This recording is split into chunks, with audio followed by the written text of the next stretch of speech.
Muy buenos días. Soy el doctor Luis Jorge Matos Alviso.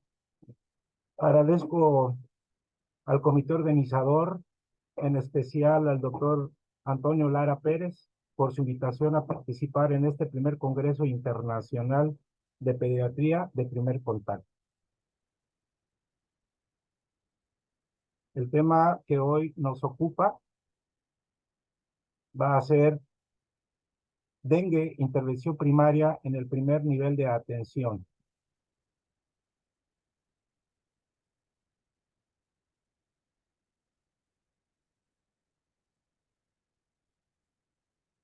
Bueno, la agenda para hoy va a ser definición, etiología, epidemiología, mecanismos de transmisión, características del virus, cuadro clínico, diagnóstico, tratamiento, prevención y conclusiones. Es una agenda bastante amplia. Esperemos cumplir con todas las expectativas. Iniciamos diciendo que el dengue es una enfermedad infecciosa sistémica y dinámica de etiología viral transmitida por los mosquitos del género Aedes, siendo esta una de las principales enfermedades que aquejan y transmiten en forma vectorial a una gran población mundial. Antecedentes mundiales por la Organización Mundial de la Salud en el 2016, el dengue solo aquejaba a 100 países. Hoy en día es prácticamente mundial, respetando nada más las zonas de Canadá y Argentina, zonas completamente gélidas. Anteriormente afectaba de 50 a 100 millones de casos por año. Hoy se presenta de 100 a 400 millones de casos en todo el mundo. En el 2016, medio millón requirieron hospitalización, 28,203 fueron casos graves y se registraron 22,000 muertes anuales. Hoy en América Latina, Brasil y Centroamérica son los más afectados en nuestra región. Los factores que favorecen la aparición del dengue son varios. Uno de ellos es el aumento de la población humana, los asentamientos humanos no planificados, la movilización de grandes masas de personas, la facilitación de transportarse por todo el mundo, el cambio climático, la pobreza sanitaria, las malas políticas en la dirección de salud y nuevos vectores y serotipos que afectan en todo el mundo. Hablando de nuestro panorama epidemiológico en México, hasta la semana 44, tenemos que en México se habían confirmado 42,203 casos con 88 defunciones. Llama la atención que de estos 67% de los casos confirmados, solo corresponden a los estados de Yucatán, Veracruz, Quintana Roo y Morelos. 4 estados son los que representan el 77% de todos los casos. Aquí los tenemos por entidad federativa. Tenemos a Yucatán en el primer lugar con un total de 9,406 casos. Quintana Roo, 4,046. Morelos, 3,307. Campeche, Yucatán, Veracruz, 8,951 y Guerrero, donde estamos transmitiendo 1,876 casos confirmados. Llama la atención que prácticamente los serotipos que están circulando en la República Mexicana prácticamente ya son los 4 serotipos que caracterizan al dengue. Solamente en los estados del norte del país hay uno o 1 a 2 o solamente únicos serotipos, pero llama la atención que los estados del centro del país hacia abajo ya es de predominio de los 4 serotipos y eso hace muy importante la incidencia que se presente con más frecuencia. Por casos e incidencias confirmadas, llama la atención que predomina el sexo femenino con 55%, tanto para dengue no grave como para dengue grave, y para el sexo masculino 44% y 46% para el dengue grave. Prácticamente se mantiene igual, pero llama la atención que la población más afectada es la de los menores de edad, de 5 a 9 años, de 10 a 14 años es el punto clave y máximo. Lo mismo para el dengue grave y con datos de alarma de 10 a 14 años. La población infantil y adolescente es la más afectada. Por estados, Yucatán es el que más casos confirmados se ha presentado hasta el momento, con 283 casos y lamentablemente 7 defunciones. Veracruz, el estado de donde se está patrocinando este Congreso Internacional Virtual, tenemos 1,314 casos con 19 defunciones, lamentablemente, hasta la semana 43. Guerrero, de donde estamos transmitiendo, tenemos un total de 665 casos confirmados con 7 defunciones. Llama la atención decir que ahorita Guerrero está pasando por un momento crítico. Acá estamos sobreviviendo a un huracán magnitud 5 y esto ha hecho que los casos de dengue estén aumentando día a día. Sin embargo, no tenemos registros oficiales, ya que la población ahorita se está atendiendo de todo tipo. No tenemos internet, no tenemos manera de notificar los casos. Están a la alza, hay muchas casas abandonadas, muchas albercas que tienen aguas estancadas y lo más probable es que en el corto plazo vamos a tener un gran aumento de casos de dengue. Llama la atención aquí Morelos, lo quise poner porque Morelos lamentablemente es el que mayores defunciones tiene 19 defunciones con 3,307 casos. Es también importante decir que Morelos es una identidad que está a 1,510 metros sobre el nivel del mar, y sin embargo el Mosco ya está abarcando esos niveles de altura. Y en contraste tenemos el caso de Zacatecas, en donde tenemos solamente 3 casos confirmados en el año 2022, y en lo que va del año 2023 no tenemos absolutamente ningún caso confirmado ni sospecha de el mismo.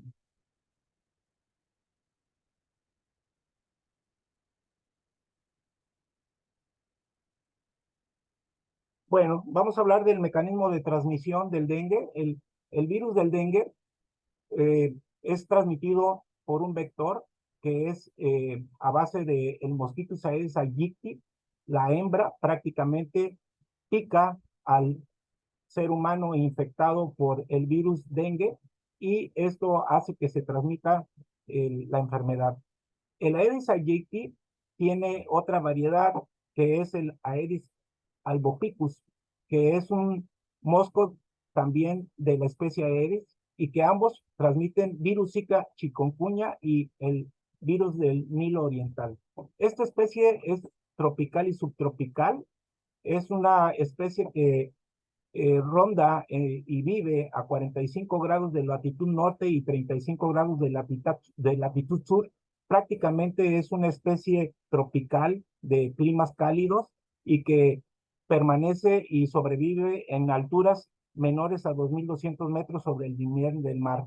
La temperatura ideal para la producción de este mosco es de 15 grados a 42 grados centígrados y principalmente es en recipientes de agua limpia. El ciclo de este vector son dos. Es un ciclo acuático y un ciclo aéreo. El ciclo acuático es de 7 a 13 días, donde la hembra deposita sus huevos para posteriormente convertirse en larvas, pulpas y alcanzar la vida adulta o de vector aéreo. Una hembra tiene la capacidad de producir 100 huevos por tanda y los deposita cada 4 a 5 días. Vive un promedio de un mes de vida y generalmente es activo en la mañana y vive principalmente a 100 metros a la redonda de la vivienda. Es muy importante que este mosco es más doméstico que el mismo perro, ya que ha logrado adaptarse a las viviendas. Habrá domicilios donde no existan perros, pero sí habrá moscos, y eso hace que la incidencia sea mayor. El mosquito hembra es el que una vez que pica a un humano, este mosquito es infectado por el humano que contiene el virus de el dengue, y el virus infecta a este mosco hembra. El mosco hembra es la que pica porque necesita las proteínas que tiene la sangre humana para poder fertilizar sus huevos. Hablando de las vías de transmisión, existen 3 vías. No voy a entrar en detalle en cada una de ellas, pero la que vamos a tocar es la transmisión vertical, de 0.3%, es muy rara.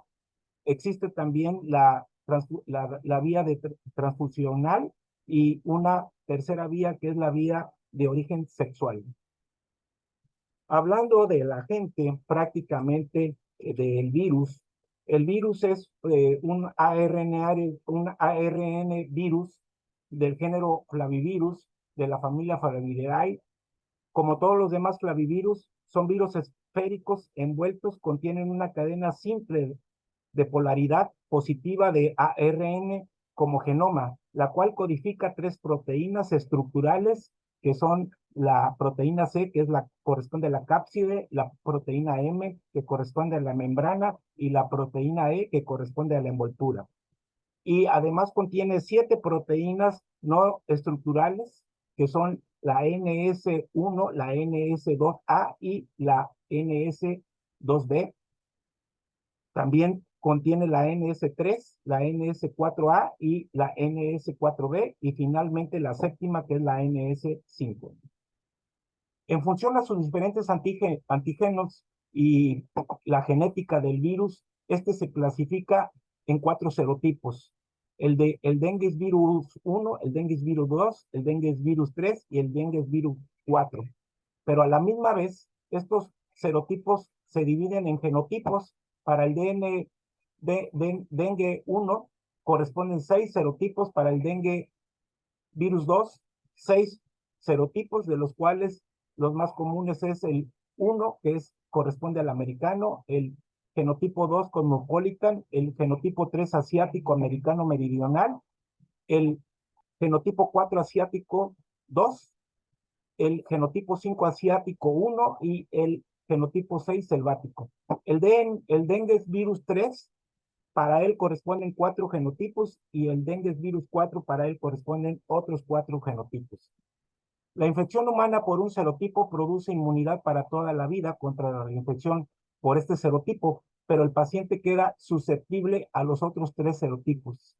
La infección secundaria con un serotipo diferente aumenta el riesgo de enfermedad grave. La alternativa de los serotipos es la responsable de los brotes recurrentes. La fisiología del dengue es compleja, prácticamente es de origen inmunológico. En el dengue existe una disfunción endotelial. No hay evidencia que el virus infecte directamente al endotelio, pero sí hay cambios menores en la microvasculatura que causan efectos inmunogénicos sobre la permeabilidad microvascular y mecanismos tromborregulatorios.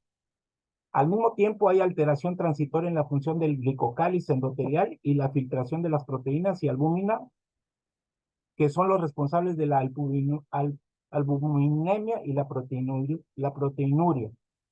La respuesta inmune a la primoinfección.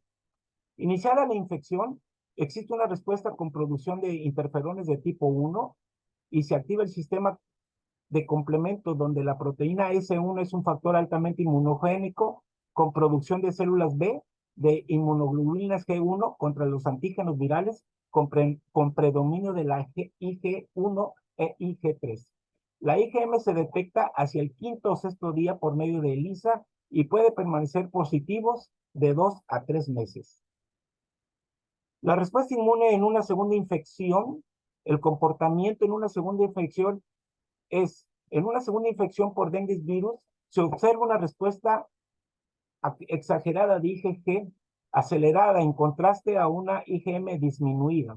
En una segunda exposición a un serotipo diferente, se dará un aumento en la entrada viral por los receptores Fc, monocitos y macrófagos, dando una mayor replicación viral con liberación de mediadores que elevan la permeabilidad vascular. Los factores de riesgo para la severidad. Existen factores que hacen que haya un mayor riesgo de severidad en algunas personas. Estos son, hay un factor mayor de riesgo ante una segunda exposición al virus. Un serotipo diferente es el que puede infectar y producir una reacción inmunológica severa. La genética viral y estructural del virus, el cual se ha infectado, el tipo de serotipo del virus, el tiempo transcurrido entre una infección y otra, y la conmovilidad que pueda existir en el individuo con padecimientos anteriores a la infección. La edad, los extremos de la vida en los niños muy pequeños y en los adultos mayores es un gran riesgo.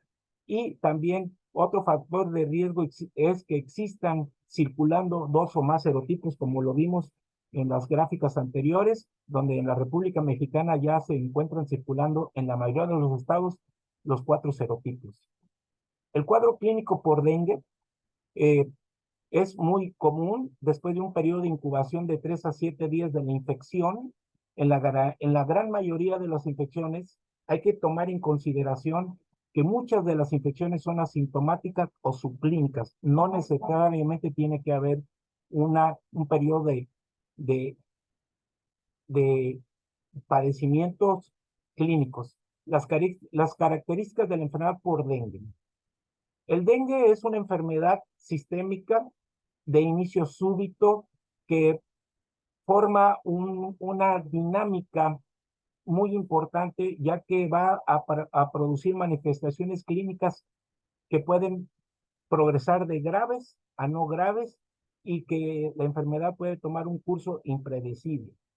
Los síntomas más comunes para el dengue virus es la aparición de fiebre en forma aparatosa, eh, inesperada, son fiebres altas, mayores a 39 grados centígrados, acompañadas de cefalea, hay dolor retroocular, hay mialgias, artralgias, náuseas y vómitos, hay sensación de fatiga o cansancio, existe rubor facial, eritema y prurito y sangrado. La enfermedad se caracteriza por 3 fases. Una fase febril, que es la inicial, una fase crítica, que es donde se decide si hay una resolución favorable o se prolonga hacia una enfermedad más grave, y la fase de recuperación, donde la mayoría de los pacientes superan la enfermedad. La fase febril, que es la primera fase del dengue, se caracteriza de 2 a 5 días de origen febril. La fiebre es alta, de 39 a 40 grados. Es una fiebre que se presenta en forma brusca, acompañada de cefalea, dolor retroocular, fotofobia, mialgias, artralgias, y puede existir un eritema y con un fino rubor facial. Puede estar acompañada o no de una hemorragia menor manifestada por petequias y equimosis. La fase crítica se presenta después de la fase febril y se manifiesta por la defervescencia de la fiebre, se presenta en los primeros 3 a 7 días de la enfermedad y se caracteriza por descender la temperatura a menor de 37 grados centígrados, y por lo general puede haber un aumento en la permeabilidad capilar en ese momento. La fase crítica es muy importante porque es donde se decide la evolución de la enfermedad hacia la gravedad o hacia la fase de recuperación.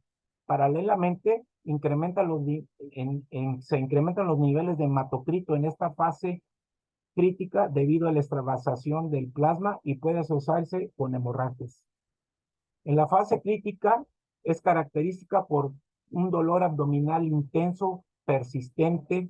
El paciente, el vómito es también persistente. Eso habla de que posiblemente hay fuga capilar al espacio intraabdominal, que también puede llevarse a otros lugares como es el espacio del peritoneo, la pleura y el pericardio, y pueden haber sangrados de mucosas más intensos con irritabilidad y somnolencia, afectación del estado neurológico, se acompaña de dolor hepático con crecimiento de la glándula y puede presentarse en ese momento datos de choque o choque compensado.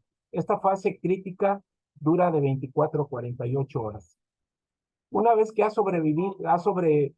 sobrepasado esta fase crítica y el paciente no presentó estos síntomas hacia una evolución grave, el paciente sobrevive y la fase crítica pasa a la fase de recuperación, que se caracteriza por ser rápida, con una reabsorción gradual del líquido extravasado que retorna del comportamiento extravascular al intravascular. La duración de esta etapa de recuperación es de 48 a 72 horas, generalmente es rápida y suele aparecer en un segundo eritema maculopapular ureginoso no muy aparatoso. Aquí podemos ver las diferentes tres etapas de la enfermedad. La fase febril, que se caracteriza por la fiebre alta en los primeros 3 días del padecimiento y con sus manifestaciones. Y después viene la fase de efervescencia de la fiebre, que es la fase crítica, donde se puede decidir si el dengue se evoluciona a un dengue hemorrágico o con datos de shock, y una vez que lo supera, esta fase pasa a la fase de recuperación en el sexto al noveno día, con reabsorción de líquidos rápidamente, recuperación de las plaquetas y una recuperación del paciente también. Para fines prácticos, el dengue se ha clasificado de acuerdo a la gravedad y a sus síntomas en tres tipos. Este semáforo nos habla de el dengue sin signos de alarma, que es un dengue que se puede manejar en forma ambulatoria y que los signos que va a manifestar que no son de alarma pueden ser cefalea, mialgias, puede haber o no petequias y leucopenia muy leve, náuseas y vómitos. En caso de que existan signos de alarma, el dengue se manifiesta con un dolor abdominal intenso y persistente, los vómitos son persistentes, eso habla de la acumulación y fuga de líquidos extravasculares que están progresando a sangrados que pueden observarse en mucosas. Puede haber afectación del estado neurológico y también puede haber datos de hipotensión, crecimiento de la glándula hepática y un aumento progresivo del hematocrito que habla del aumento en la fuga del intravascular. Y finalmente los casos de dengue grave, en los cuales el choque está persistente con dificultad respiratoria, afectación del estado neurológico, sangrado persistente y grave y compromiso de otros órganos. El abordaje del paciente con dengue o con sospecha de dengue debe de iniciarse con una historia clínica del paciente desde el punto de vista de ver si proviene de alguna entidad epidemiológica o con antecedentes de dengue. Muy importante saber la fecha de inicio de la fiebre o del padecimiento, la presencia o ausencia de signos de alarma, de los cuales acabamos de mencionar. Muy importante, es prácticamente clave el detectar la presencia o ausencia de signos de alarma, porque de eso depende el pronóstico de los casos.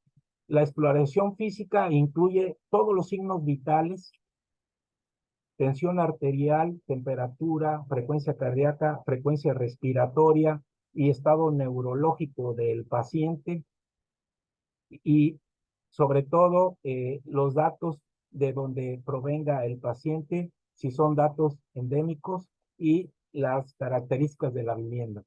Muy importante conocer los signos vitales de los niños, ya que si esto es un factor importante para detectar signos de alarma, también es muy importante conocer los signos de, de clínicos vitales del niño.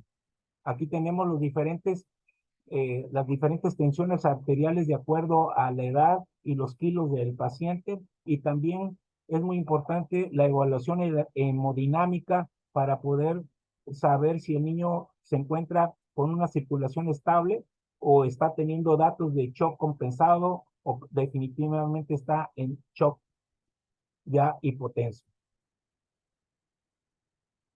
El abordaje de los pacientes después de la evolución y la exploración clínica consiste en hacerles un estudio de laboratorio y gabinete. Quiero mencionar que los exámenes de laboratorio no son necesarios para iniciar un manejo. El manejo debe de ser inmediato en cuanto se detecten signos o no signos de alarma, debe de llevarse un manejo adecuado. Los estudios de laboratorio son secundarios y nos orientan, pero no son diagnósticos para el dengue. Una biometría hemática completa nos hablaría sobre todo de tomar un hematocrito para tener un hematocrito base en cuanto a la etapa febril basal inicial, datos de leucopenia en pacientes nos hablaría de un aumento de la probabilidad del diagnóstico del dengue y el número de plaquetas disminuidas nos habla también de la actividad de la enfermedad o que está en evolución. Al mismo tiempo, los tiempos de protrombina y tromboplastina se encuentran alargados. Los electrolitos séricos generalmente están afectados por deshidratación, caracterizados por hiponatremia. Las pruebas funcionales hepáticas pueden llegar a alcanzar aumento en las transaminasas por una hepatopatía viral por dengue.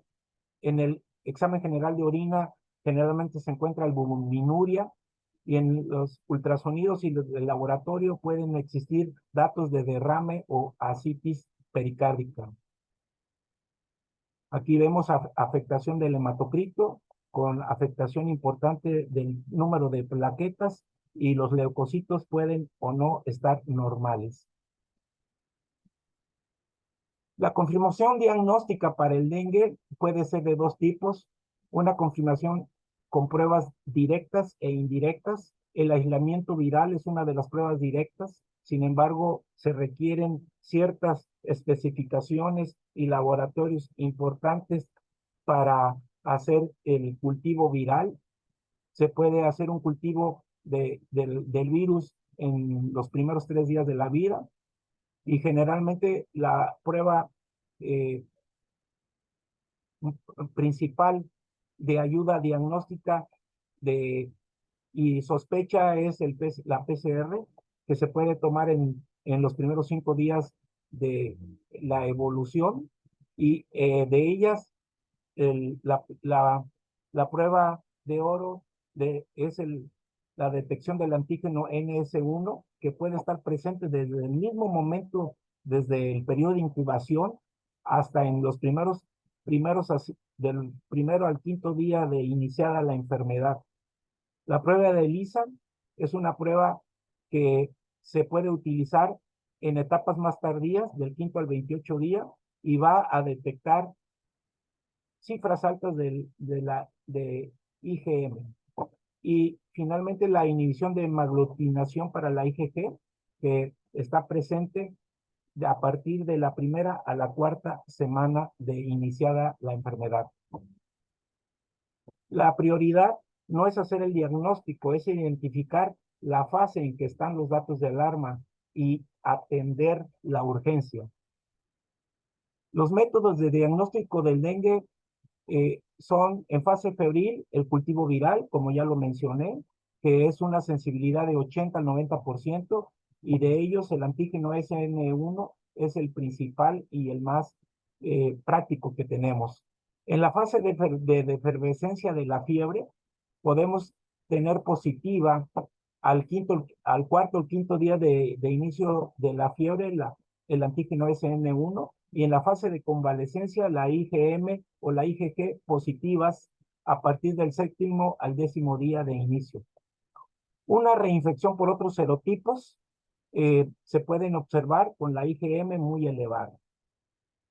Aquí tenemos en este cuadro simplificado los días de evolución de la enfermedad y también las pruebas específicas para esos primeros 5 días. Tenemos la SNS1 o la prueba de PCR y finalmente para los días posteriores la IgM y la IgG para días secundarios después de la enfermedad. El diagnóstico diferencial, hay que recordar que este mosco Aedes aegypti es transmisor de Zika, dengue y chikungunya. Me comentaban en otras pláticas anteriores que cómo hacíamos el diagnóstico de Zika, dengue y chikungunya y cómo atenderlo. Es muy fácil. Ambos, Zika, dengue, son transmitidos por el mismo mosco, son enfermedades virales y lo que tenemos que hacer no es tratar de identificar al Zika o al Chik, hay que identificar los signos de alarma del dengue, porque los signos de alarma del dengue pueden provocar choque y hemorragia, no así Chik ni Zika. Además, ambas enfermedades se tratan de la misma manera, son virales y el tratamiento es el mismo. Y la prioridad es identificar los signos de alarma en el dengue. El manejo clínico y el tratamiento es muy simple. El tratamiento para el dengue es muy simple, barato y muy efectivo. No es específico del especialista. El tratar el dengue debe de ser un manejo de primer nivel. Todos debemos de estar preparados para manejar dengue y para identificar el dengue y para iniciar manejo oportunamente. Es lamentable decirles que existen médicos que nunca han tratado un dengue en toda su vida, incluyendo a pediatras, y es por esto que es muy importante que consulten las guías que que existen, que son guías que ya tienen varios años, que siguen vigentes, no han cambiado, el cuadro clínico sigue siendo el mismo y que la clave es identificar oportunamente los datos de alarma para iniciar el manejo. El primer nivel de atención tiene el papel más importante en el manejo del dengue y hay que unificar criterios en el sector público y privado porque en forma privada lo manejan con antibióticos, con AINES y en el sector público llegamos a tener casos donde vienen del sector privado, donde fueron mal manejados y desafortunadamente los casos llegan a un desenlace fatídico. La clave del manejo del dengue es, primero, identificar, ¿tiene dengue o tiene alguna otra enfermedad? Si tiene dengue, ¿en qué fase del dengue se encuentra? Si es la fase febril, si es la fase crítica o de recuperación.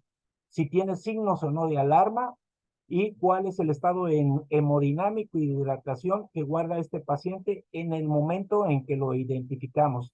El primer contacto somos nosotros y el primer contacto es el primer lugar donde el paciente acude. Y también tenemos que identificar si está en choque o no, porque si lo está, hay que iniciar tratamiento antes de trasladarlo. Si tiene otras enfermedades concomitantes aparte del dengue y se requiere hospitalización. Prevenir el choque o tratarlo es precoz y es efectivamente importante detectarlo para evitar complicaciones del dengue y evitar así la muerte. De acuerdo a las manifestaciones clínicas del dengue, se puede clasificar en grupos.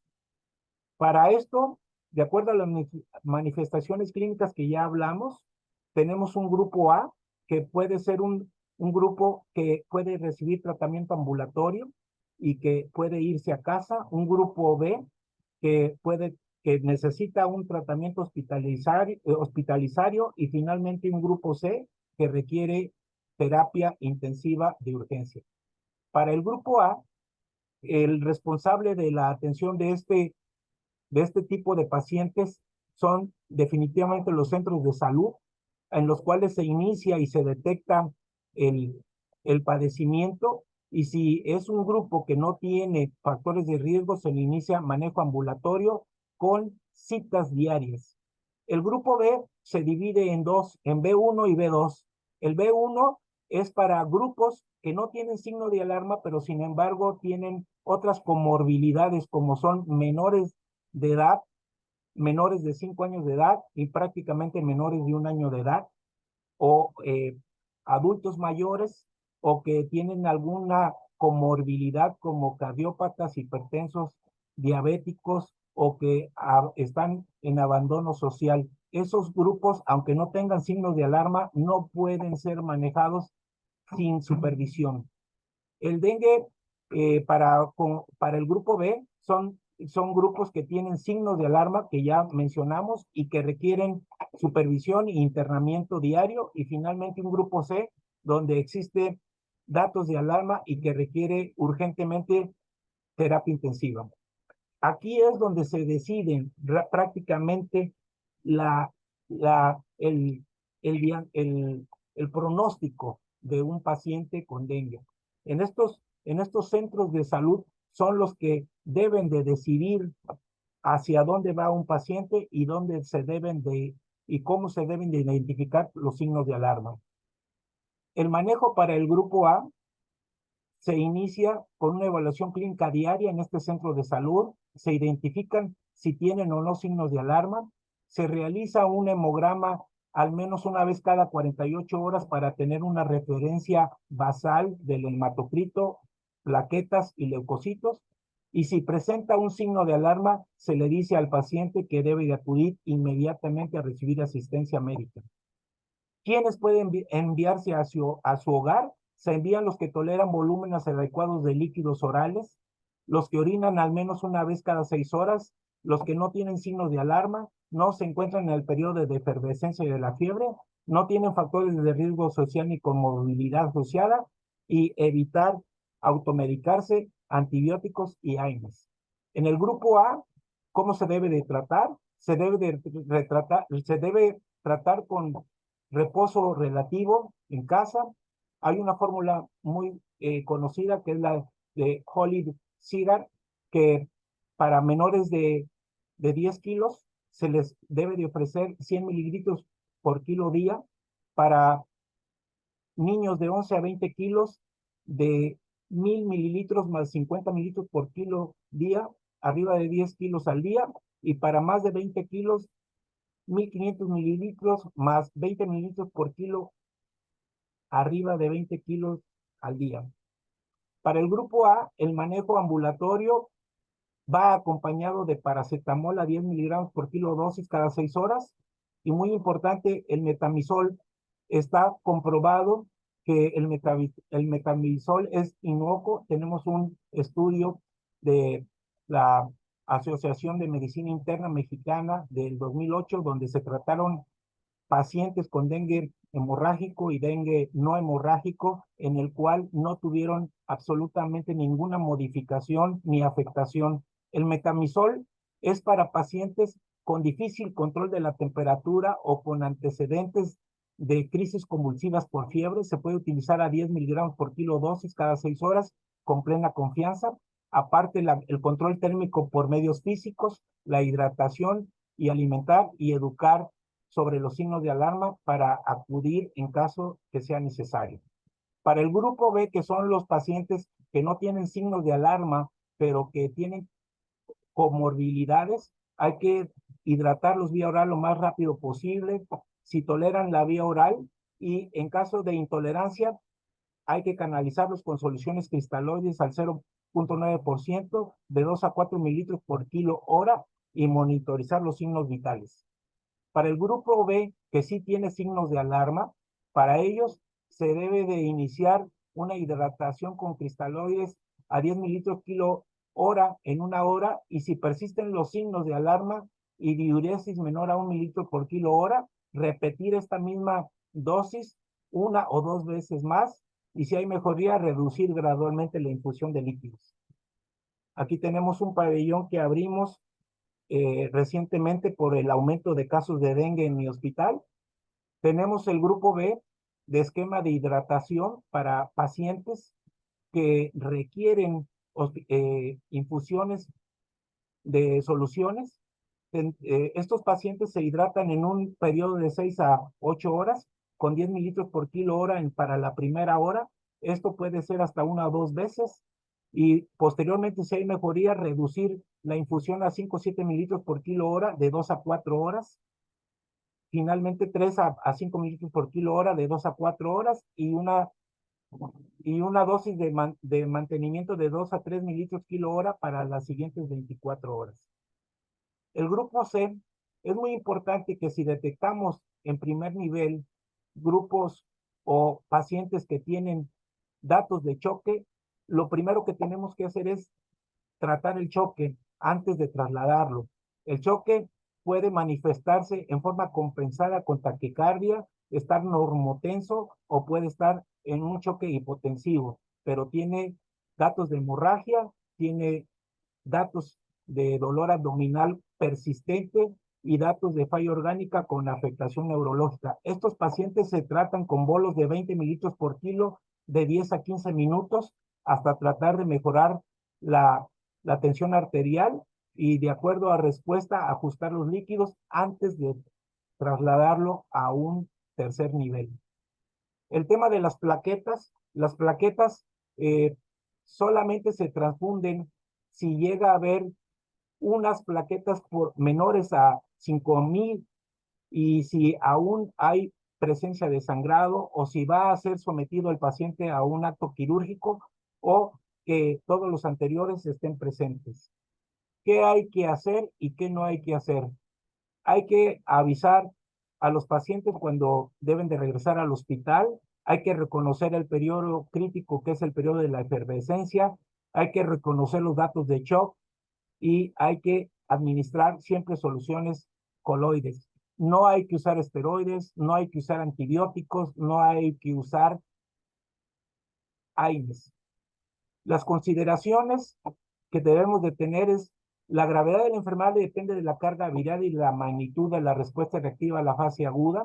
El dengue es una misma enfermedad con diferentes etapas. El dengue, el día cero es el día de la efervescencia y que es crucial para el paciente ya que puede evolucionar hacia la curación o hacia la gravedad.